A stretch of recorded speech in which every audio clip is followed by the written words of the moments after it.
In just under 2 hours' time, President Trump is due to announce his decision on whether he's going to pull America out of the global deal to tackle climate change. If he does, it will be honouring one of his key campaign pledges, describing climate change as a hoax and an American job killer. Today, China said it would stick by its commitments under what's called the Paris Agreement. Our science editor, David Shukman, looks at what effect an American withdrawal would have on the world's first deal to cut global warming. With new records for temperatures being set around the world, and scientists saying that more warming will threaten the ice sheets, the challenge is to cut the greenhouse gases heating the atmosphere. The Paris Agreement, negotiated in December 2015, is the world's first attempt to tackle climate change, and the UN hopes it will survive whatever America does. Independently of the decision of the American government, it's important that all other governments stay the course. The Paris Agreement is essential for our collective future. Under the Paris Agreement, countries pledge to cut their emissions of carbon dioxide.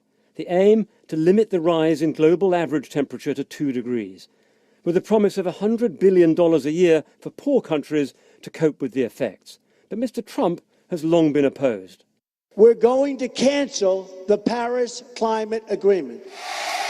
He says it undermines jobs, and he once claimed global warming was invented by the Chinese.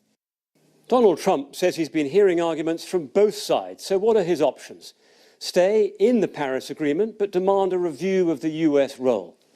Leave it, which means a notice period of 4 years, and a more dramatic option of leaving the UN Climate Convention, which would take America out of the Paris Agreement in a year and out of all UN talks on climate change.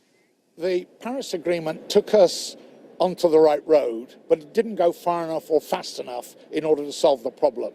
So Trump pulling out of the Paris Agreement would slow down that process of getting up to speed and getting there fast enough to tackle the problem. So what might happen? Well, China and other countries are forging ahead with wind power and other low-carbon technologies on a vast scale. China says it will stick to the Paris Agreement. And individual American states like California say they'll now turn to the Chinese president for leadership. California will work with him and work with other countries to do everything we can to offset the negative pathway chosen by President Trump. President Trump has pledged to revive the American coal industry, and it desperately wants him to leave the Paris Agreement. If he does, other countries that rely on coal may follow his example. But at the same time, solar power has tumbled in price. So whatever is decided in Washington tonight, the world may anyway be heading for a low-carbon future. David Shukman, BBC News.